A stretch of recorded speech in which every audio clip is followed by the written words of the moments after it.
Welcome, Pewter Report readers, viewers, and listeners to a brand new edition of the Pewter Report podcast presented by our friends over at Briargreaves Insurance. Whether it's auto, homeowners, flood, boaters, or business insurance, Briargreaves Insurance are the best people to talk to in the business. Visit briargreavesinsurance.com. Give them a call at 813-876-4166. That's 813-876-4166. We have a Tuesday edition of the show and a very exciting one, so let's not wait a moment longer. I'm your host, Matt Matera. Joined with me is the face that runs the place at pewterreport.com, SR Scott Reynolds. And joining us this afternoon, we're going to break down every pick by your Tampa Bay Buccaneers.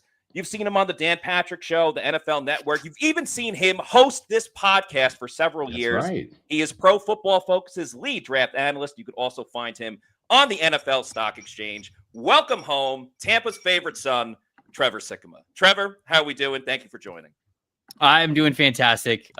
Matt, you do a wonderful job introing the show. As someone who introed the show feels like hundreds of times, you do fantastic. And when you open the show with welcome Pewter Report readers, viewers, and listeners, it's always like, wait a second, that's not muscle memory for me, because when we were doing it, it wasn't on YouTube yet. So I didn't have to say the word viewers. It was just always welcome Pewter Report readers and listeners to another edition of the Pewter Report podcast. But you've done wonderful with the evolution of the show, my friends. And it's great to be back home with you guys. So excited to talk some Bucs with you. Hey, this is home, man. You are always going to be a Pewter reporter no matter where you go. So the prodigal son returns, as Jeff the Champ accurately says. So, yeah, man, it's always a blast having you on. And it's also a blast when the Buccaneers draft really, really well, and they've been doing that the last couple of years. I mean, we had you on last year talking about Bucky Irving, who was your favorite pick in this draft class from Tampa, and you said he was one of your favorite players, regardless of where he went. Yeah. Now, Trev, I mean, I don't want to start at the bottom and work the way up. We'll start with Emeka Egbuka, but first, your thoughts on maybe the wide receiver version of Bucky Irving with Tez Johnson? Yeah. It was funny how much they emphasized wide receiver, wasn't it? I do a mock draft competition every year, and Scott is my go-to for, like, I think I have a good finger on a pulse with the Bucs, but you guys cover them day in and day out. So I always want to make sure that I got to check with you guys when I come up with my Bucs final prediction. And I saw that you guys had Donovan Izaraku as a best bet. And I also thought that he would be an excellent pick for them in the first round. But I saw a couple of, national writers have them taken wide receiver, like Matthew Golden, Tetro McMillan. Now, I never saw Emeka Egbuka, but I saw a couple wide receivers. And I'm like, there's no way they're going to pick a wide receiver, right? Yeah. And I was going back and forth with Scott, and even Scott, you were like, hey, like, I kind of think it's Izaraku. Obviously, you guys wrote that, and I thought that as well. But, man, Jason just gravitating towards good football players, man. It was not the draft that I thought the Buccaneers would have. But now that you look at the total haul, it's hard to think this is anything less than like a B+ grade, right? I mean, like, if you want to sit here and say, like, all right, well, they didn't really hit linebacker, and wide receiver was sort of a luxury pick in the first round. Like, I gave it a B+ for PFF, but people who would argue it's an A-, like, I get nothing against you. Maybe I'm just a little shell shocked that that they ended up taking a wide receiver at number 19. But Jason drafts good players. He's one of the best general managers in the NFL. I have long said, and I continue to retweet my tweet when I say, like, if Jason Light's not in your top 3 GM list, the list is wrong. Because he is, and he identifies really good football players. And I think all of these guys are going to be Buccaneers for a while. So, Emeka Egbuka, just, again, not the player that I thought that they were going to take at number 19, but it's hard to hate it because he was one of my favorite players in this class. And, I was a little surprised he got by Denver and even Seattle, right? Because it's like, you look, Cooper Kupp's getting up there in age. There's a part of me that I didn't think he would be there. I thought either Matthew Golden would go to Dallas or he'd fall to Tampa, right? I think that was kind of my thinking. And obviously he went to Green Bay. But there was a part of me that I didn't know that Emeka Egbuka would even be really in play. So it was almost kind of like out of sight, out of mind for me, just because he's such a polished receiver. I thought he would go slightly before Tampa. So he was kind of off my radar for that perspective. Plus, the Buccaneers didn't have him in for a 30 visit. They said they interviewed him at the combine, but we did not have any inclination that that was the case. So Jason Light was stealthy again this year, and it paid off. This team got really, really good player for now and for later. I think that it was Jason who said this. I can't remember if it was him or maybe another general manager whose pre-draft press conference that I was listening to. They were saying that, some teams draft off of their top 30, like religiously, right? I mean, if they don't have them in it for a top 30, it basically means that they're going to be off their board. But again, I can't remember if this was Jason or somebody else said, well, sometimes you don't feel like you have to bring a guy in for a top 30, right? Yeah. Some teams use top 30s to sort of determine they'll be on the fence about a guy, right? They only use their top 30 visits if they're sort of on the fence about him, not necessarily like, oh, let's bring this guy in. We already love him. Let's give him a free steak dinner at Burns, right? It's some GMs do it a little bit differently. And very clearly the Buccaneers are one of those teams where it's like, okay, well, if we do our background on a player, if we ask the Ohio State coaches and the Ohio State people about him, and if we interview him at the combine and we absolutely love him, there you go. Why do we need to have him in for a top 30? We already know that we love the guy. So it's just always fun to see how general managers use different tools that they have throughout draft season to sort of build their draft board. Because again, it was one that I didn't think was on. And to your point, I think that Denver made a good selection in Jahdae Barron at number 20. But I really do wonder if Igbuka was their guy. I wonder if Igbuka would have gone one pick later, because to me, he was perfect for what Denver really wanted. He's a reliable receiver. He could play inside and out. You could even use him on jet sweeps and screens and things like that. And I think Sean Payton would have absolutely loved this guy. So if he doesn't go 19, I think he would have gone 20 to the Denver Broncos. But it just brings up sort of an interesting conversation that I'm sure you guys have had, and I'm sure that you had after night one, is what do we think of this wide receiver room? And I think that the reservation that I have about the Emeka Egbuka pick isn't that I don't love the player. I think he's going to be a phenomenal football player, and I think he's going to be a pro for a long time. But how much longer do they think Mike Evans is going to play? Because he's on the last year of his contract. Now, he's got a void year after this that has a good chunk of change to it. So in theory, you could turn that into a real year of the contract, and it wouldn't really be that different on the cap of sort of what he has. And we've seen them do this with Rondé Barber in his twilight, with Levante David. You want to play? You do? Great. We want you back for another year. Let's do another year, right? Yeah. So, and I don't know how you guys feel about this, but when Mike came back from his hamstring injury, he looked like younger than I thought he had in years. I think he was had like a month off, really, outside of rehab, he was heavily motivated for the 1,000-yard season. But man, I mean, the version of Mike they got this year looked like a player who's got at least 2 more years left in the tank. Chris, they signed him to the 3-year deal. Essentially, it's a 2-year deal with a club option because they can get out of it, and it's not that big of a deal after the 3rd year.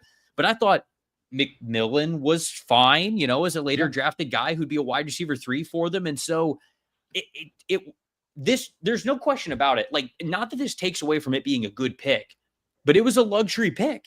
They've got 2 studs that they like, wide receiver 1 and wide receiver 2. Chris, there's no guarantee coming back from the injury, but it felt like a luxury pick for them. But man, is this offense going to potentially just be deadly to score a lot of points this season with weapons like that to throw to. The other thing too, Trev, is that, and correct me if I'm wrong, you would know better than I, but this was not really a year where there were a lot of wide receiver 1s in this draft. It seemed to me there were a lot of wide receiver 3s, a lot of complementary depth pieces, maybe, in the second round, a lot of wide receiver 2s, but there weren't guys in the first round, really, outside of just maybe a couple, that you're like, yep, you're a surefire starting caliber number 1 wide receiver, sooner rather than later, right? And it seems like they got that guy this year. And the benefit to Egbuka is, regardless of what happens with Mike Evans next year, he's with Mike for a year. He's with Chris Godwin for 3 years. The more years you can expose that guy. In other words, maybe this is a pick they could have made next year, get a wide receiver in the first round, look towards the future. But you're starting the process ahead of time. And the more years you have with Mike and Chris, with Jalen McMillan and with Emeka Egbuka, the more those young guys have exposure to those legends, the better off, and I think the more accelerated their development is. Yeah, certainly. I mean, there's an element to that, no doubt. I think when I looked at this wide receiver class, I was a Tetro McMillan guy. I know not everybody out there was. Yeah. I thought he was wide receiver 1 in this class, and I think he's a wide receiver 1 caliber player. I think Carolina really got a good one with drafting him at number 8. I also liked Luther Burden, and I liked Emeka Egbuka. I thought both of those guys could be fringe wide receiver 1s or wide receiver 2 type of players. And then Matthew Golden, I thought, is where we started. Okay, well, now we're talking about a wide receiver 2.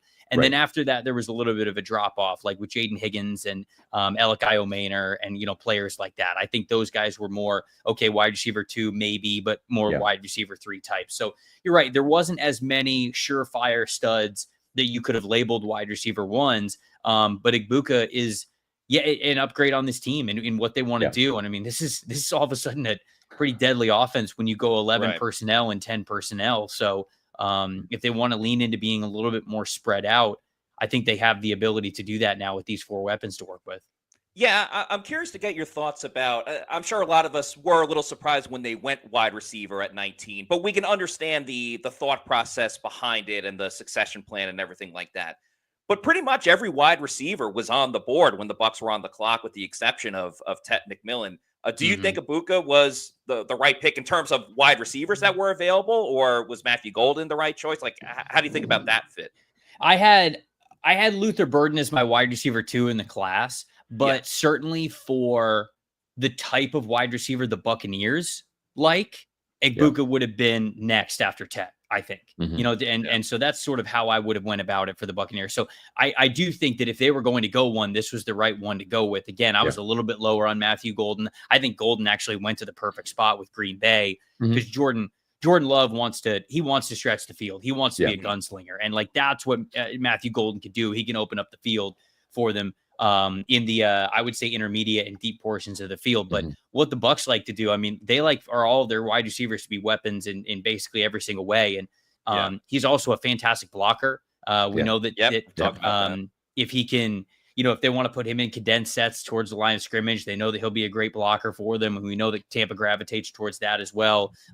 They're very much a team that's, hey, no block, no rock, as a lot of wide receivers say coming from college. And so Emeka Egbuka is that kind of guy. If it's okay with you, let's skip to the 7th round and just kind of finish up at wide receiver, because I thought they got a steal. I mean, honestly, when Matt and I were doing the show in the 7th round, we forgot about Tez Johnson because he just has like a 4th round grade. Yeah. And we just kind of forgot that he was even like on the board still, but it makes sense. He's returned punts. He had an 85-yard punt return. And the thing is, if he does win the punt return job, and I love what he said after the draft when I asked him the question about being a return guy, and he's like, the punt return job's mine. Like, he just came out and said it on the conference call. So I love the swagger. He called himself a squirrel because he's so hard to grab a hold of, and just Squirrel Johnson's not a bad nickname. I know. Tennessee has a wide receiver named Squirrel White, actually, University of Tennessee. Yes, so absolutely. Yeah. But he's so elusive. He said he watches Bucky Irving film before every game because he wants to be like Bucky in terms of make you miss. And I mean, he's a guy that just doesn't like getting tackled. But Trev, when you look at this wide receiving core here, it's not a stretch. If he ends up winning the wide receiver, I should say the punt return job, then he is going to be active on Sundays. So essentially, he could be wide receiver 5 on this depth chart. And when you look at wide receivers 1 through 5, Mike Evans, Chris Godwin, Jalen McMillan, Emeka Egbuka, and he might end up being number 3. And then Tez Johnson, you have 2 legends, and then 3 guys that were from the most 2 recent draft classes. And then you've got, a battle royale if they end up keeping 6 between the veteran Sterling Shepard, Trey Palmer, who needs, maybe a miracle to make this team, or at least the best camp of his life, Cam Johnson, who they like, but he's got to stay healthy. That Will Shepard's the other rookie. The rookies are unread. But it's an interesting battle for a roster spot, perhaps, after Tez Johnson. And what are your thoughts on that depth chart? Yeah, Tez gets picked 237 in the 7th round. He was ranked 138 on my big board. So excellent value, almost by 100 selections for where I had him ranked. I even had Tez Johnson higher than this throughout the process. I mean, when he was cooking people at the Senior Bowl, I went, you know what? Size be damned. I would just take this guy somewhere in the back end of the third round. Now, for the league to let him drop all the way to the seventh round, I can understand he's an outlier, right? He's the third lightest player in NFL history, I believe, at 155, or at least, since they started tracking it when they were at the combine. And so, you never want to make a business out of betting on outliers. I do think it's funny how after signing Des Watson, they have the lightest and the heaviest players in the NFL. Trevor, they have to be roommates for rookie minicamp. They have to be roommates. No, 100%. Like a Robin Biggs situation. Yeah, that would be just absolutely incredible. I almost want this team to it's get like Hard a sitcom, Knocks right? just for something like that. Yes, just for something like that. That's what I would want. No, but look, Tez Johnson's a 90th percentile or above separation wide receiver at versus single coverage and versus coverage overall. And so the guy just knows how to get open. So why would you not? I just can't believe that for how good his tape was this past season, for how efficient he was at the Senior Bowl, how he lasted until the seventh round. I think that he's so much better than that. I think the Bucs absolutely got a steal, not just for a potential special teamer, but somebody who actually knows how to play the wide receiver position as well. So I mean, the fifth wide receiver, he's got to be able to play special teams. He's got to be able to be a returner. And I think he can be that. But, even if, let's say, one of the top four receivers, sustains an injury and maybe they're out the rest of the game or something like that, you don't feel terrible about putting Tez Johnson in the lineup because he's done it. He's done it the last couple of years, and you feel good about that. So, I thought this was a steal, certainly compared to where I had him on my big board. Yeah, the Bucs aren't going to have a situation like last year on Monday Night Football when they played against the Chiefs and they had no Mike, no Chris, no Jalen McMillan. It seems like they've really bulked up there. And in a way, I almost feel like, we want to see Mike Evans and Chris Godwin as much as possible. But we saw what happened, like when Mike got hurt. Chris was obviously out for the rest of the year. But I don't know, is it crazy to say that, when everything's on the line, it's still going to be Mike and Chris. But maybe because of the age of where Mike is at, maybe you limit his reps a little bit more when you can because you have this luxury of Ibuka. And, we'll see what happens with Tez Johnson, too. Yeah, I mean, certainly now you can. I don't know if you had to do that. But, again, there are thoughts and feelings and game plans within the building that maybe we don't know of. Maybe it is that. Like, maybe it is something where it's like, hey, Mike, because he's – what, 32? He'll be 32. He'll be 32 on 32 this summer. August. Yeah. So, I mean, like, we're in a situation where they might be able to go to Mike and be like, hey, look, you're still the alpha. You're still our guy. You're still going to get 1,000 yards. Yeah. But, we're still going to get you the 1,000 yards. But we have a deep enough receiver room to where you don't have to be as exhausted. And you can, all of you guys can stay a little bit more fresh. Because, I mean, Godwin's not going to be ready for week one, right? I mean, I guess I haven't kept tabs on that, but there's a chance he's not going to be ready. It's possible, but they're playing it pretty close to the. There's a chance, and I think this is the perfect insurance policy just in case he's not, right? Right, and I think that goes into it as well. Making sure that you do not have to rush Chris Godwin back, and that you can hit the ground running right when the season starts anyway. So, again. It's not the pick that I thought they would make, but now that they made it, you go, okay, if you take away what are they going to do at linebacker? They could have gone with a corner. They could have gone with a pass rusher. Like if you put all that to the side and you just look at the positives of what drafting Emeka Egbuka can do for you, they're numerous. There's a lot of positives. This was not a reckless pick. I think that it has multiple value for them. So what you're saying is maybe this Jason Light's onto something. Maybe he's a pretty good drafter, right? He's not bad. I would say that he's not bad. I think that again, like if your general manager top 3 list does not include Jason Light, it's wrong. Yeah. It's wrong. Yeah. The list is wrong. That's all I'll say. You could debate. I don't care. We could debate forever the other 2 in the list. And it doesn't have to be here's 1, here's 2, here's 3. Often it's in tiers. All I'm saying is that if the top 3, Jason Light's not in one of the names, it's wrong. Amen, brother. Yeah. It feels a little bit better, though, when you put out a meme and it's in regards to Jason Light's draft class. I mean, we all saw the cigar smoking and everything like that. It hits home a little more. Yeah. He makes it very easy for me to fire off incredible memes because they're always just doing something great. So he makes it very easy for me. So I appreciate Jason for that. in the second round, listen, you mentioned cornerback. This team needed corners. Matt and I, well, let's put it this way. In our final mock, we had corners going back-to-back in second and third rounds, and it makes sense. And we've seen Tampa Bay do that. We saw Jason Light do that in 2019, drafting Sean Murphy-Bunting in the second round, then coming back and getting Jamel Dean in the third.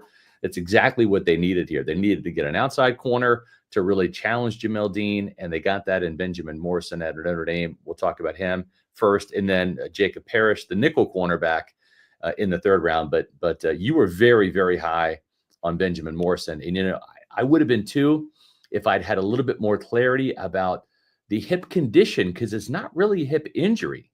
This is something he was born with, and this is something that I didn't realize until after the draft when he was talking about it. He had hip surgery done back in high school because he was born with the hip condition, where he needed bilateral surgery. One hip done in high school, the other hip done in college. You can't have none at the same time because you got to be able to walk. And if you have them both done in high school, you're not going to get a scholarship, right? If you have them both done in college, you're not going to get drafted, because who wants a cornerback with two hips that have had surgery? But when you look, Trey, at how he was able to have that surgery done in high school and then hit the ground running as a freshman at Notre Dame, show no signs of effect from that injury, and getting 6 interceptions the first year, makes me feel a lot better about him being able to kind of just put this surgery behind him and maybe have a banner rookie year. If he plays this past season, he's a first-round corner. Yeah. No question. Don't zero doubt in my mind. If he plays this past season, he's a first-round corner. He's that good. He's that talented. I had him 32nd overall on my big board, and that's including a little bit of unknown with the hip injury, and they end up picking him at 53. So, look, the hip was something that I was concerned about, just because any sort of mobility limitation and injury to a position that demands that you be a great athlete at the NFL level, you always get wary about it. But I was texting with some people at Notre Dame, and I was like, hey, like, what's the deal with his hip?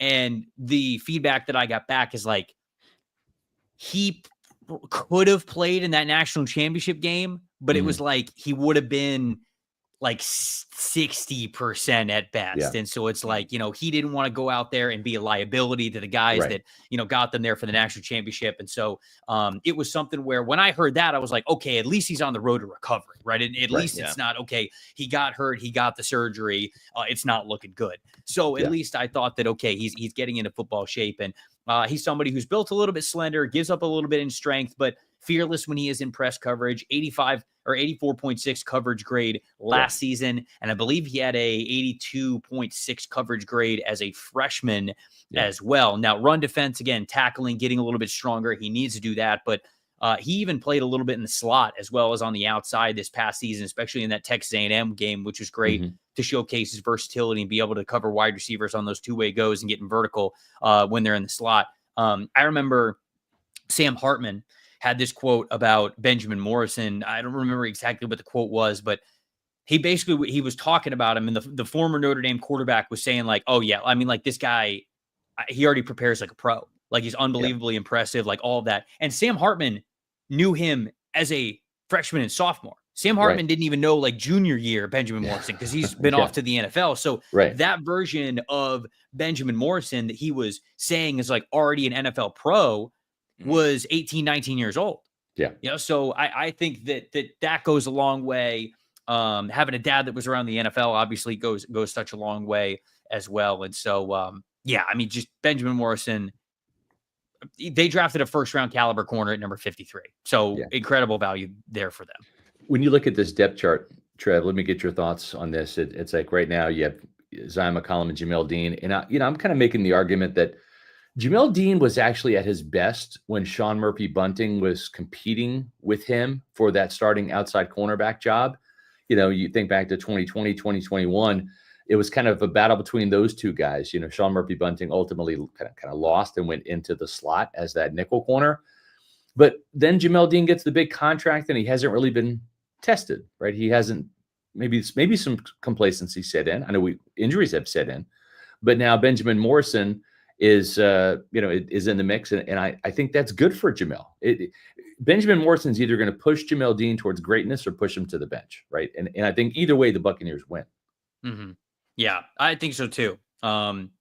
I think that if nothing else, this brings you ideal depth at a cornerback position in which, look, we all watched the Commanders playoff game. I mean, they need depth alone, let alone starting caliber players. And so at worst, it gives them exactly what they need. And at best, it gives them an upgrade over what they have. And so I think that it's going to actually be the latter. And I think that Benjamin Morrison's eventually going to be a starting cornerback for them, maybe even their best corner. That's how highly I think of this player. So really, it's just a matter of, like you said, does Jamel Dean sort of rise to the occasion, and do we get the best version of Jamel Dean? Because if not, I'm not so sure how much longer he's going to be on the roster. Exactly. But if they get a lot from him, then ideally you've got somebody that you could rotate in there. Because if there's anything that I've learned from some of these coaches and just seeing what they've talked about throughout the offseason, obviously the Bucs had a corner need, so them talking about corner was not unfamiliar. But then you had coaches and general managers like Jim Harbaugh in Los Angeles and Mike McDonald in Seattle. And they're also sitting here saying like, yeah, we're probably going to draft a corner or like a defensive back or something. And you go, wait a second, you don't really need that. It doesn't matter. Like like the Ravens are one of those teams where the Ravens had a great secondary last year. They drafted Malachi Starks in the first round. They drafted Bilal Cohn later. They drafted Robert Longerbeam in the 6th round. Like, you cannot have enough good corners. As the league has evolved and sort of spread out horizontally, mating out of 11 personnel and even getting 10 personnel in there with a good clip with some of these teams, you have to have the corners to match. And you also have to be able to have guys that rotate in at the cornerback position. So that's why I think that not only Benjamin Morrison, but also Jacob Parrish, who, we can start talking about him here. I think he's an excellent corner. I think he's a Jason Light type of a corner. I saw he got the SR thumbs up seal of approval on Twitter. When they picked him. And I think this goes into what the Bucs have been saying this offseason, right? Where they're very comfortable and maybe even prefer if Tyke Smith can play more of that safety spot instead of the slot corner spot. Now you have Jacob Parrish to be able to play at the slot, even though he played in the outside. I think he's going to be better as a slot defender. And now you can have Christian Izzy sort of, as that backup nickel back, backup safety. He could be that versatile player behind all those guys. Yeah. What part of his game do you think, Parrish, I'm talking about, best translates to the NFL level? Is it the speed? Is it the, physicality? Thoughts on that? Yeah. First step, explosiveness, being able to flip the hips and get into recovery speed is very important when you're going up against wide receivers that have two-way goes, because you're going to be in recovery mode a good amount. We would love for you to obviously anticipate as much as possible and try to stay in sync and in phase with wide receivers. But when you don't have the sideline to help you, it gets very difficult to be able to do that. And Matt, I can't remember if you were with us when MJ Stewart was still on the team. Scott, I know that you were when MJ Stewart was there. MJ Stewart, really good in run defense, bigger, stronger, safety type of slot player. You liked when he was near the line of scrimmage because he could help you, and he was a reliable tackler. He could get up and put hands on you when it came to playing in press coverage, but he couldn't turn and run. And a lot of the job of being a slot defender is you've got to be able to play in recovery mode, turn the hips, and turn on the jets. That first step has to be explosive. And I think that Jacob Parrish is an explosive player as much as he is a good slot defender. So that's what gives me faith for him to be able to play the slot and his attribute that I like the most there. Yeah, no, I think that's spot on. And you mentioned the safety position and the nickels, and we'll put up this graphic again, just the depth chart. When you look at where Tampa Bay is at right now, the rookies are in red, and the asterisk by Tyreek Funderburk, he was also on the cornerback list because they might play him at corner, they might play him at nickel, right? And same with Christian Izzy, and he's a safety, but he's also a nickel contender for that job. And then, as you mentioned, Tyke Smith going to the safety position, and he'll be at the starter along with Antoine Winfield Jr. They didn't address safety, but they do have J.J. Roberts and Shiloh Sanders, who they added. They also have two guys from their practice squad that they carried all last year, in Marcus Banks and Rashad Wisdom. Izzian, I think, is a super sub who can kind of come in and carry. Kayvon Merriweather also played better in his second year. Todd Bowles is very high in both of those guys as backups. And so this was kind of a necessary move, I think, to get Tyke to strong safety, to have him on the field more and to replace Jordan Whitehead. Yeah. I think that getting depth in the secondary is just very important for this team. So whether it's the guys that they felt good about in the practice squad last year, adding Shiloh Sanders, who, Shiloh's film at times last year was tough because he had a lot of swings and misses. He had a lot of whiffs. I mean, his bad plays are bad when it comes to missed tackles. But the Kansas State game was, I mean, he made remember, DJ Giddens. Yeah, you remember that one. I do think that at least he's athletic enough though to play in the NFL. Doubt. So that's something that I did like about his tape, is that I thought that he was twitchy enough to be able to play at the NFL level. It's just, man, he's got to become more reliable of a tackler. So but there's no doubt they just needed depth in the secondary. And I don't think they're done. Like, I think next year you're also going to continue to see them invest in the secondary. But at least this year it's better than it was last year. JJ Roberts also a pretty decent undrafted free agent signing out of the secondary. He had 14 pass breakups at Marshall and 94 tackles.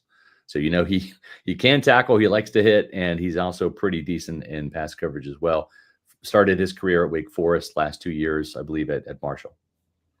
Yeah. So they got some reserves there. It's good that they've got him.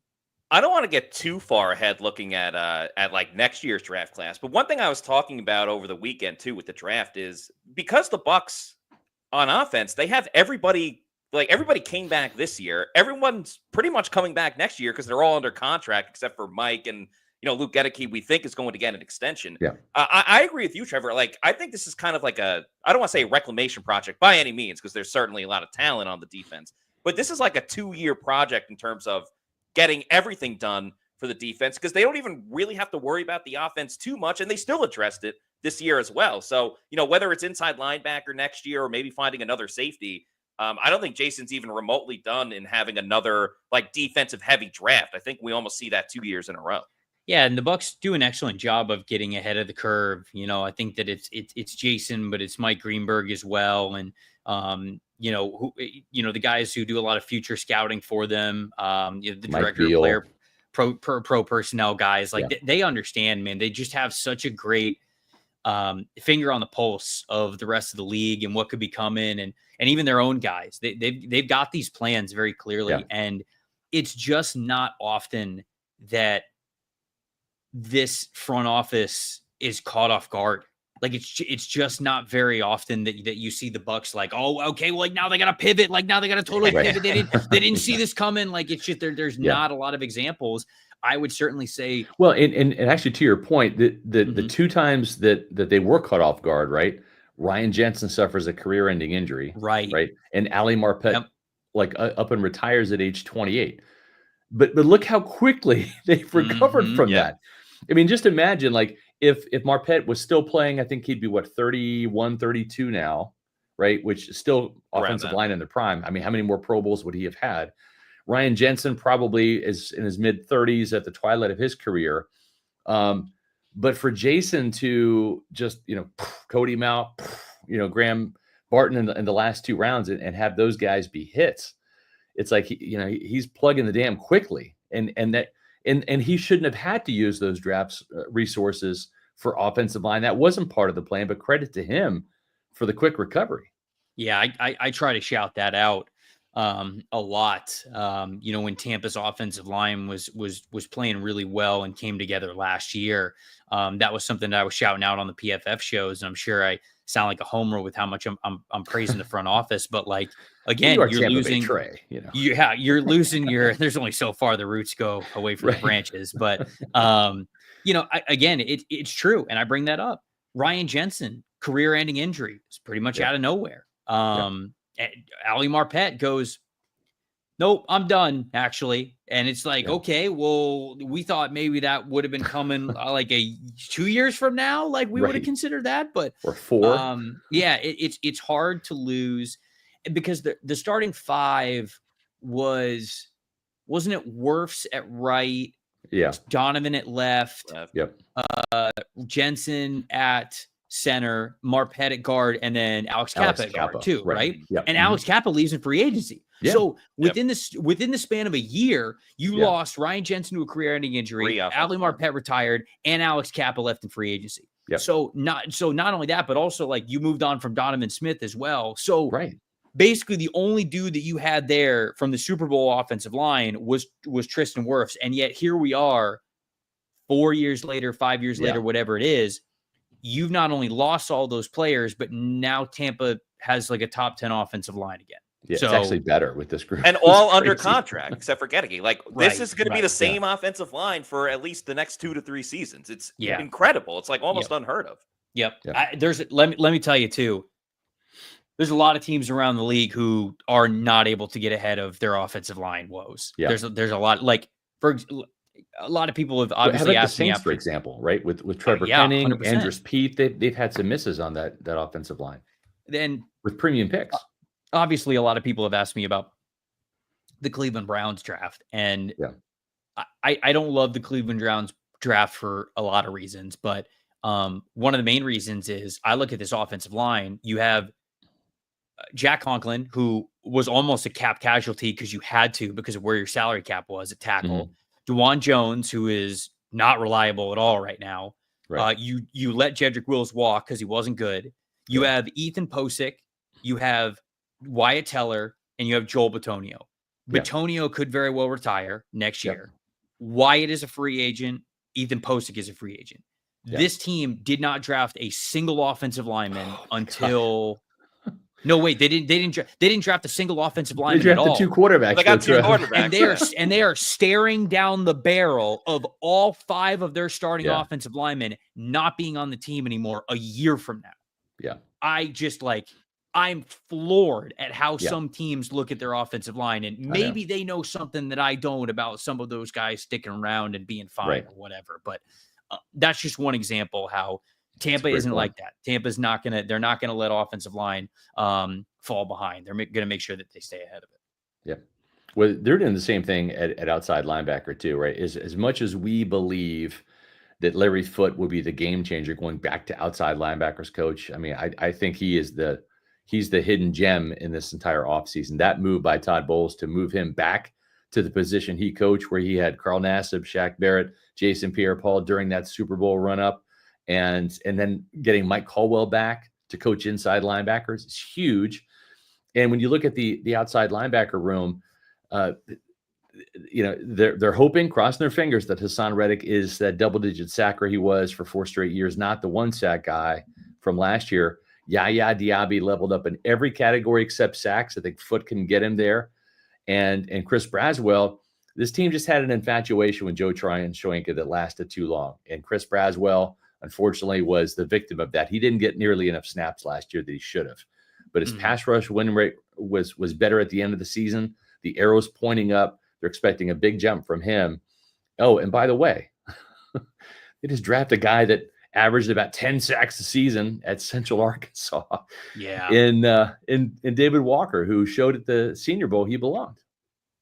The only thing that I'm worried about with David Walker is what he's going to be like outside of the state of Arkansas, because he was born in Arkansas. He went to high school in Arkansas.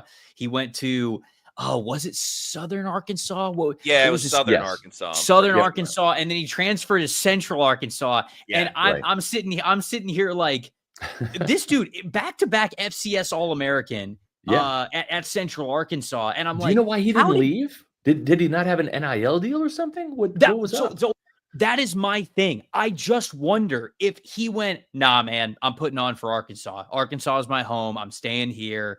I'm leaving a legacy here at Central Arkansas. I wonder if the only team he would have transferred to, this is me completely speculating. I don't know anything here. But like, I wonder if Arkansas University, if the University of Arkansas didn't call him, the Razorbacks, then he was not going to leave. So honestly, this is a little tongue in cheek, obviously, but this is the only concern that I really have about David Walker, who, other than that, just absolutely dominated his smaller level of competition. And he didn't look out of place when he was at the Senior Bowl. So, he's undersized. He doesn't really have the length, doesn't really have the height.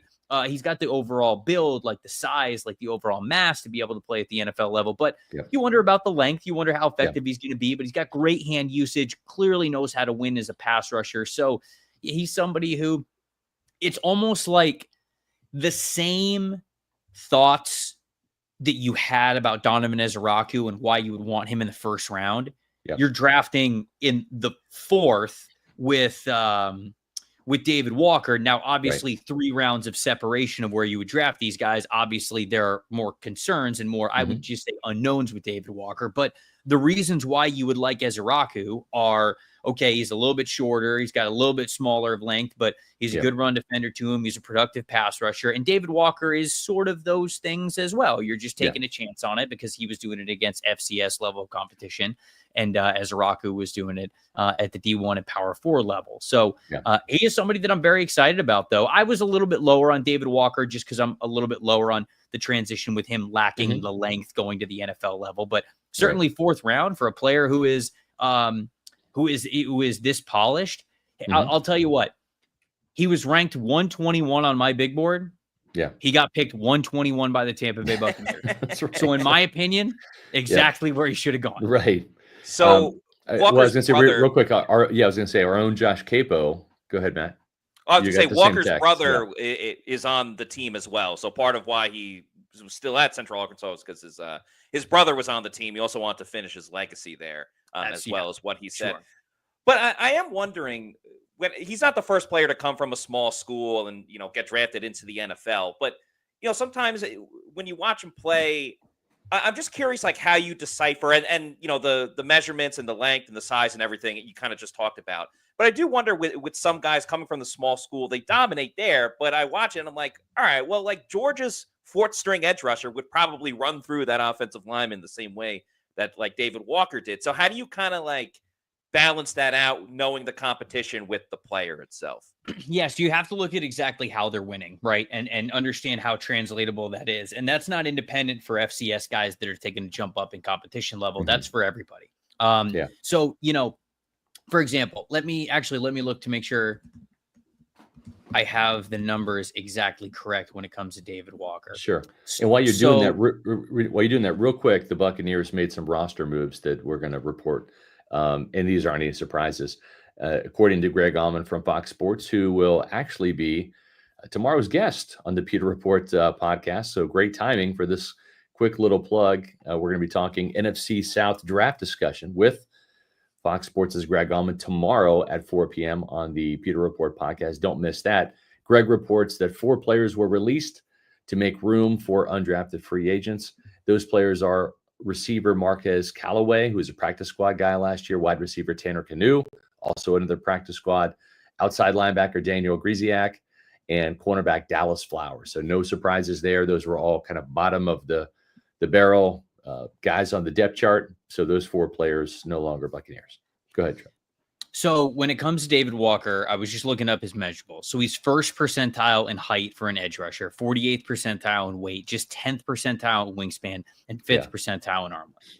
So for example, going back to Matt's question, if David Walker is 5th percentile in arm length, and yet he's winning all the time with a long arm move, guess what's not going to work in the NFL? Probably the long arm move. So that's not to say that he can't do it at the NFL level, but like basing your game plan around something like that when you are an outlier once you jump up to the NFL level of competition, that's something that would make you wary. Weight is another thing. If you watch him go up against a string bean offensive tackle at the FCS level and he's bull rushing the crap out of him straight into the quarterback's lap, well, guess what?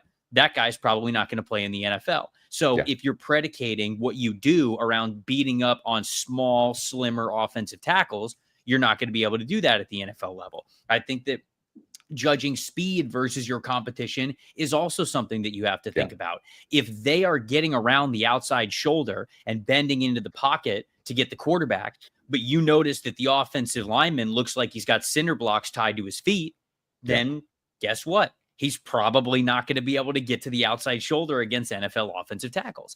So you just have to look at how they win. And that's why the best scouting and approach, in my opinion, is a blend of watching film and like analytics and data points, because you've got to be able to go to the film and contextually understand what you're watching and how we get to these data point numbers in order for them to become stable and translatable to the NFL. Thankfully for David Walker, he is somebody who I think wins with a very high pass rushing IQ. I think his hands are unbelievably fast. He stays very clean when he is player. when he goes up against offensive linemen, exactly. He has these pass rush plans of how to set up offensive linemen to make one move, one play to set up another move on another. So to me, I think that he is quick enough. I do think he has good size, but the length limitations are something that you have to think about. It's a reason why he's an early day 3 pick. But I do think there are enough ways where he wins with quick hands and things like that that allow him to stay clean, that can make him an effective pass rusher still at the NFL level, even with such a jump in competition. When you look at the outside linebacker depth chart, and of course, we just found out that number 8 on the list, Daniel Grisiak's no longer on the team, but this looks like a pretty good starting spot here for Tampa Bay, through the 5th guy, right? David Walker, the rookie in red.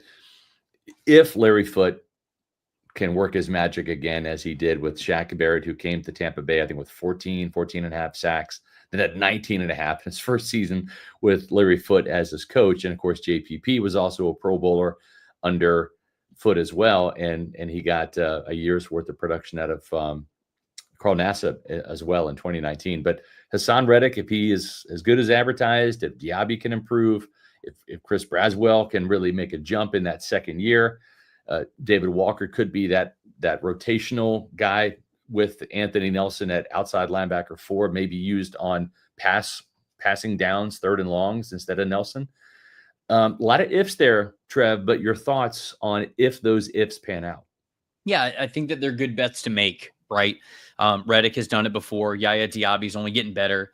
I got faith in Chris Braswell that he can be better than what he was last year. And then Walker, and that Marquise Watts is kind of like a preseason and training camp darling last year as well, who I think is a good depth player to have. I think that, another year with Tampa and in this system and probably as a practice squad player, but maybe a full-time rostered player as a depth guy, like maybe he can even be a good depth player for you as well. Anthony Nelson, I think, is solid. He sort of is what he is at this point. But I think when you look at Reddick and Diaby and Braswell specifically, there's more juice to squeeze, if you will, than what we saw from last year with those guys. And so, with better coaching, I think it's at least a group that you would want to bet on with what they have. Well, we're honored to have the Bucs' 5th round pick, and the last guy that we'll kind of talk about in this draft, because we've already hit on the 7th round pick, Tez Johnson. We did that when we talked about Emeka Egbuka, but we're going to be talking with Elijah Roberts, who is the 5th round pick tomorrow. Actually, not tomorrow. Take that back. Thursday. We're having Greg Allman on tomorrow. He's going to be talking NFC South. Then on Thursday at 4 o'clock, we're going to be talking with new Bucs defensive tackle Elijah Roberts from SMU by way of Miami. Was with the Hurricanes for a couple of seasons, 3 seasons to be exact, and wasn't happy with the playing time. Transferred to SMU. Boom, instant impact. 10 sacks, 2 forced fumbles. I noticed when I was looking at PFF, because that's my go-to place for draft coverage, he had overall defensive grades of 91 in 2023 and in 2024. Trev, how often does that happen? How hard is that for a draft prospect to do, to have that elite number 2 years in a row? No, it's incredibly difficult to do, and Elijah Roberts is just one of the few in the country that was able to do that. And his alignment's very interesting, because when you look at the last 2 years when he was most productive, he had 560 snaps outside the offensive tackle, so as an outside linebacker, edge rusher type. And then last year he had 488. The next closest position over the tackle was 57 snaps and then 56 snaps. When you talk about him being an A gap and a B gap player, he only had 6 snaps there in 2023 and 8 snaps there in 2024. So he was much more of like an edge rusher type for them. And he was incredibly productive. But when you look at how he is built, he does feel like more of a, I classified him more as a 3-4 defensive end. This guy who could play in between the guard and the tackle, a 4-eye technique, if you will. You could kick him inside and he could play a little 3-tech for you, but I think he played a lot of 5-tech as well. So to me, he's just one of those players who, you look at how this team played Will Golson over the years. It's just like, okay, he's a big end. Sometimes he's going to play more of an inside shade. Sometimes he could play on the edge for you. And I think that that's what they're looking for Roberts to be. He was a lot better at utilizing his strength and his first step explosiveness when he was used as an edge rusher. But I classified him as more of an interior defender. Very curious to see where they line him up full time, or at least the majority of his time, because I think he does have some versatility to him. Yeah, it really just felt like the Bucs needed an influx of youth there at defensive tackle. Don't get me wrong, we all love Will Golston. He's in the top 5, top 10 list of most games played for by the Buccaneers. But especially with Logan Hall going into the last year of his contract as well, it felt that they needed to address that position while also kind of looking at what else they had on the defense. But I'm excited for what he could provide to this team this year. And he was another guy that was a team captain, and the Bucs, as much as they like the players, they draft the person just as much as they do the player. Yeah, no question about it. And they bring back Greg Gaines. I wonder if they would have liked to upgrade there if they could have. Obviously, Logan Hall hasn't exactly lived up to the draft billing, and so I could see a world where Elijah Roberts is getting to have DT3 snaps on this team at some point this season, or even in his second and third years of his rookie contract. Yeah. Charlie Strong takes over as the defensive line coach, and has got great reviews. Oh yeah, Charlie Strong. Yeah, he's back in Tampa. Yeah. And the funny thing is, incredible. Guess what? The last time he coached defensive line, the position, right? Because he's been a defensive coordinator, he's been a head coach. The last time he coached defensive tackles was Florida, when Kevin Carter was there. So, but he's got a wealth of knowledge to bring to the table, and I'm excited to see what he can do. And it wasn't like Casey Rogers did a bad job of being. Look, Vita Vea, second time he made the Pro Bowl. Kalijah Kancey led the team in sacks this year, 7.5. What are your thoughts on Kalijah Kancey saying, because I asked him the question, I said, if you're healthy all 17 games, what happens? And he said, I'm the sack leader. And I'm like, in Tampa? He's like, no, the league.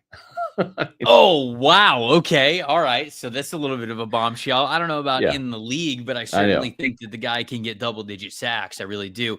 His best plays are jaw-dropping, right? When he can explode from that 3 technique spot, when he is given the chance to be a one-gap attacker on the inside. There's a lot of guards in this league that just do not have the quickness to either get balanced or get their hands up and defend themselves the way that they need to for Kalijah Kancey to just be a torpedo straight at him. Yeah. So I do think that he is a double-digit sack candidate when he is healthy for all 17 games. Having Vita Vea next to you that clog the extra gaps certainly doesn't hurt. But I'm excited to see him this year. I hope he has a fully healthy season from him, because if he does, I think he's going to be a lot of fun to watch. Trev, I know you got to get out of here at 5. Real quick, I'm going to put up the other teams in the NFC South drafts and just give me like 1 or 2 names that kind of jump out there. And obviously, we've mentioned all of the Tampa Bay Buccaneers draft selections, but that's the Bucs draft. Let's go to the Atlanta Falcons. Team finished right behind the Buccaneers. They had a very kind of brief draft, but they made a big move with James Pierce. What jumps out to you about the Falcons draft? Yeah, honestly, I think that this defense is going to be a lot better next year. Now, is it worth the price of giving up a first-round pick next year to make it happen? I think that'll sort of be to be determined, but there's no doubt about it that they are better. Jalen Walker makes them better at the second level. James Pierce Jr. gives them a lot more explosiveness off the edge. But it's honestly those round 3 and round 4 picks that I like the most from them. Getting Xavier Watts at pick number 96. I mean, him and Jesse Bates as a safety duo with the Falcons, with Raheem Morris as their coach. I mean, that's going to be nasty. And then Billy Bowman can be a hybrid slot defender and safety for you. Like that's going to be ideal for this team. So I would say that actually those 3rd and 4th round picks are the ones that are really going to put this draft class over the top as one that's really impactful for the Falcons. Did James Pierce, did you get any validity about the character concerns? Because I don't know that Tampa took him off the board, but he was not on their board early on because of that. I had heard things. I didn't talk to anybody with like concrete, information about him. I just think that maybe he just wasn't a preferred personality type of a player for teams. I don't think he's a bad dude, or at least I didn't hear any of that. It just felt like, all right, just maybe a little bit of a handful, maybe personality type of a player, but damn, they don't make many guys like that can get off the ball the way he can. So, I mean, you put up with it if he can get after the quarterback the way he has the last 2 years.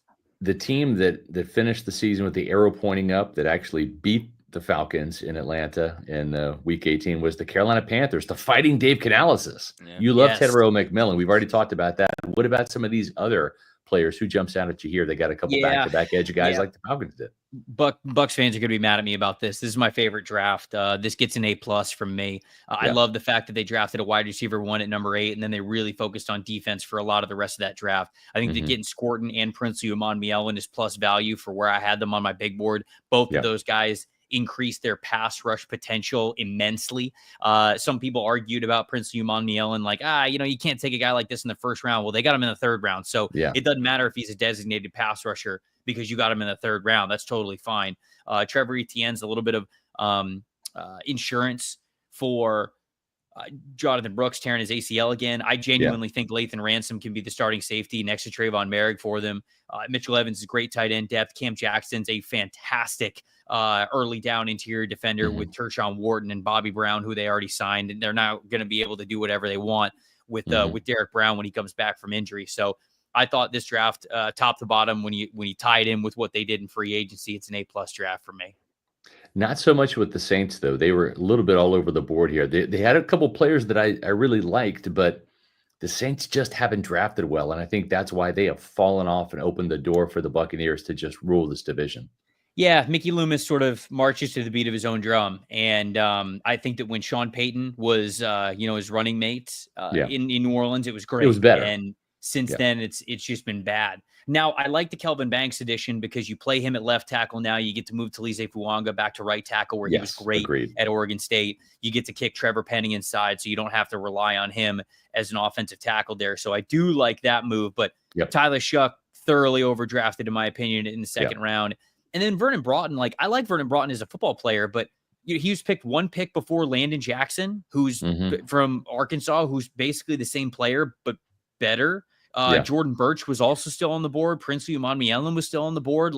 It was just an overdraft again, in my opinion. I like Sanker. I like Stutzman. I like Riley. I like Neal. I think that those are all fine football players, but the day 2 impact guys, I just, and even when you throw Sanker in there as their other day 2 guy, I just don't think it's heavy impact players. Even if Derek Carr is going to be hurt, I don't really have a lot of faith in Tyler Shuck. I just don't.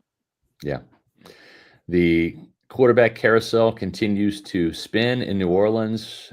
Last year was Jake Haener a little bit, Spencer Rattler, Derek Carr at the beginning. We'll see what happens. Trevor, always appreciate you coming on and giving us your insight. Nobody covers the draft better than you, my friend.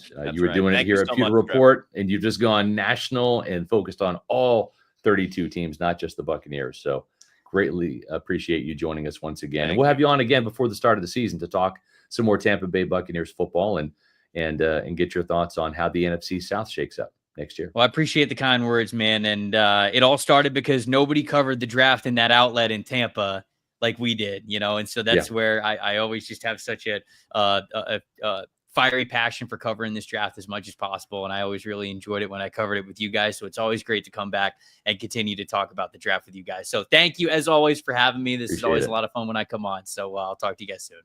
Thank you so much. Greatly appreciate it. From Trevor Sikkema, we're going to go to there's Trevor Sikkema. We're going to go to Greg Allman from Fox Sports tomorrow, talking about the NFC South, really kind of diving into the Saints, the Falcons, the Panthers. Did anybody really catch the Buccaneers on draft day?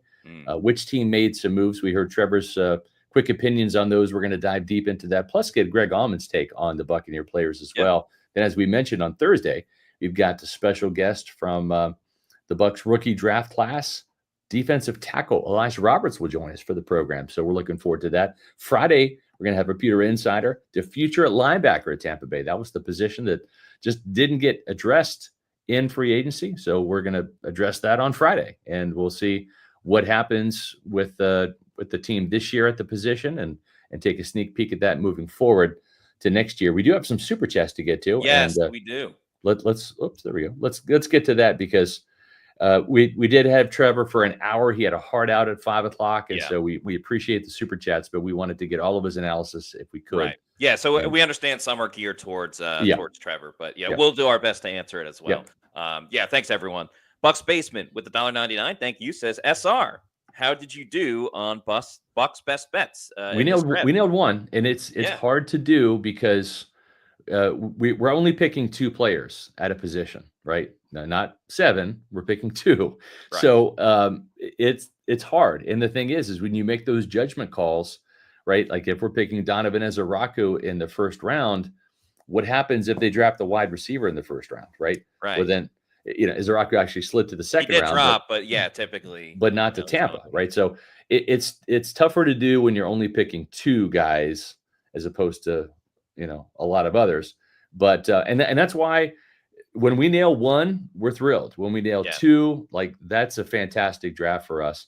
We actually nailed 4 back in 2023, I believe. Yeah, I think 2020. A lot of day 3 guys we hit on, so it's fun. It's a labor of love. It's really hard to do because, folks, we're not in the war room. Jason Light has refused to let us in the war room. So we're doing our best guessing and best educated guesses with what the team wants to do in the draft. And then sometimes too, it's like, we forecasted Josh Capo and I forecasted this draft correctly in terms of they were going to draft a cornerback in rounds 2 and 3. And we had that. We had the outside corner in round 2, the nickel corner in round 3. That did happen. It just happened to be different players. It wasn't Savon Ravel Jr. and it wasn't Noah Williams, I believe was our guy. It ended up being Jacob Parrish as the nickel in round 3, Benjamin Morrison as the cornerback in round 2.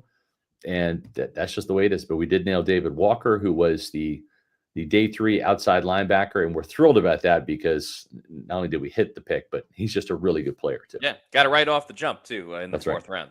Didn't have to wait. He's 813 has now been a Pewter Report YouTube channel member for 8 months now. We appreciate that. Hezo, who says, SR, Matty Diamonds, does this draft change your win projections for the season? Good question. I don't make my roster, or I should say my predictions based on who's on the roster. I make them based on what happens during camp and the preseason. So I don't typically come out and say, like when the schedule comes out, we're going to do a schedule show in a couple weeks. Yep. May 14th.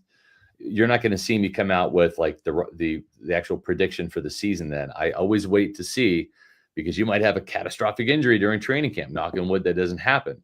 But that can change so quickly. So I want to see how these newcomers, not just the rookies, but guys like Hassan Reddick, I want to see how Bryce Hall bounces back from his ankle surgery. I want to see these players, and Matt and I will be sweating together side by side at training camp again. Yep. And we'll get a feel for this roster. And I think that's the more important thing, rather than just looking at it on paper and seeing it. I want to see how Josh Grizzard calls plays. Is he more like Dave Canales? Is he more like Liam Cohen? Is he better than both? We'll see. Yeah, so that's the big thing for me. I haven't really made a prediction yet. And when the schedule actually comes out, you'd be like, okay, week 1, they have this team. Oh, week 8, they're in prime time, or whatever the case may be. It differs a little bit. But what I will say is, I don't think this team got any worse. So, like last year, we all picked them to go 10-7. I can already tell you, I have them winning double-digit games. Just whether or not I have it at 10-7, or do I have them getting 11 or 12 wins is really what it comes down to. Grizzard's a big part of it. What type of play caller is he going to be? And, how does that defense really come together? And how quickly does the offense gel like it did last year with the Grizzard factor? I think those are great points, and I'm in concert with you. I think it's double-digit wins, 10, 11, 12. We'll see. Yeah. The one thing I will say that has me really encouraged is if Tampa Bay can truly defend the Bay this year, if they can really get home field advantage, you go back and look at the Super Bowl years that the Buccaneers have had, and even that season 13-4, when they only lose like 1 game at home, they've never gone undefeated at home. But when they lose like 1 game or 2 games at home, and this year they have 8 home games, not 9, because the NFC teams only have 8 and the AFC teams have 9 home games. That's a really good indicator that you've got a really good team. And they only have 1 playoff team at home this year. And that playoff team, the Philadelphia Eagles. And they beat them in Ray J the last 2 years. Yeah. Now, they do have the 49ers coming to town again, and they're inching closer to finally beating them. Maybe this would be the year. But this is a year, if they can take care of the division, they can not lose to the Falcons at home, which has happened the last 2 years. They can beat the Falcons at Ray J. If they can hold serve against the Saints and the Panthers at Ray J, then I like their chances for having more than 10 wins because they could truly have some home field advantage. And then if you split the games on the road, you go 5-4 on the road, and you win 7 games at home, it's 12 wins right there. Bucs Basement, thanks for the $1.99 super chat. Says this goes back to when we were talking about how the Bucs were caught off guard at offensive line when Jensen got injured and Ali Marpet retired and Capo left in free agency. So Bucs Basement says Cohen being a snake caught them off guard as well. Certainly caught them off guard a little bit. I will say at this point, I'm kind of over the whole Liam Cohen thing. He's moved on. I think it's time for the Bucs. I'm happy for Liam. Yeah. It's understandable to be frustrated in the moment and even pissed off a couple of weeks later, maybe even a month later. But, we're so far removed from it now that, I think they got a good guy in Josh Grizzard. I do too. I'm happy with the way it worked out. Yeah, a lot of people speak highly of him. Meets McGee, thanks for the $5 super chat. Says, does this Bucs team have enough a-holes on it besides Baker and Luke? I'm glad that we got good guys, but this team cannot go very far without them. I think they need more a-holes on the defensive side. If we're being realistic. I think Hassan Reddick's going to bring an edge to the edge rusher position. I think he's a Philly guy. He's a Jersey guy. I think that he's going to bring an edge. And remember, he went to the Super Bowl with the Eagles and they lost to Kansas City, right? So he wants a Super Bowl ring. And he had a fantastic year that year. It just didn't happen. So he's chasing a ring. I really believe that he's going to be that guy. He might be that Jason Pierre-Paul type that's going to raise the ceiling a little bit and take this team to the next level on defense. Dominic Tarantino, thanks for the $10 super chat. Says, just want to thank my guy. I don't know if this is an inside joke or not. Trevor Sikkema for all the draft coverage. Looking forward to summer scouting. Make sure you all subscribe to his channel, NFL Stock Exchange. Yes, I second that. It's a great show. Him and Connor Rogers. There's another Jets guy, Connor Hughes. I always get those Connors confused. But him and Connor Rogers, they do a fantastic job. So definitely subscribe. And if you're a fan of the entire draft and the whole draft process, it's definitely a good show to check out. And of course, we always appreciate Trevor. Sure. Realtor David Sussman, thanks for the $9.99. Ask Mr. Trevor, but we'll answer it. Would we be stronger as a roster if we went with the following instead? First round edge Ezeraku, second round Savon Revel, third round Jamari Caldwell, fourth Robinson, fifth Peebles, and then seventh Elijah Matt. David, I'm sorry we didn't see this. Again, we were kind of up against a hard 5:00 deadline where he had to get out, and he was giving us a lot of great content. So I really apologize that he's not able to answer that. I do know that he was a big Ezeraku fan. Matter of fact, I was standing right next to Trevor at the podium when Ezeraku was speaking, and this is in Indianapolis. Trevor and I literally sitting right there, and he's talking, and we both turn to each other, and like in concert, it was like we said, "He's the guy, isn't he?" Like, yeah, he's the guy. and listen, the Bucs love Donovan Ezeraku. They really do, and he probably would have been that pick in the second round, but he was not a top 15 caliber type pick. And if you heard Jason Light on the Pat and Aaron show today on WDE, our partners, they had Ezeraku as one of the top 10 players on their board. So like as good as Ezeraku was, he wasn't in the top 10. And if you're going to go best player available, when you have a chance at number 19 to get a player that is in your top 10, he was the only guy left from the top 10. Yeah, that's why he was glowing. He had an aura around him. His name was in bold, italics, underlined, circled. That's just the way it was. But they did like Ezeraku. Multiple people in the organization liked him, and Rebel, I think they liked, but I think once they got the good report from Morrison in terms of the hip and the workout the Bucs did attend that workout, I think that's what elevated him over Revel. And I probably would have been higher.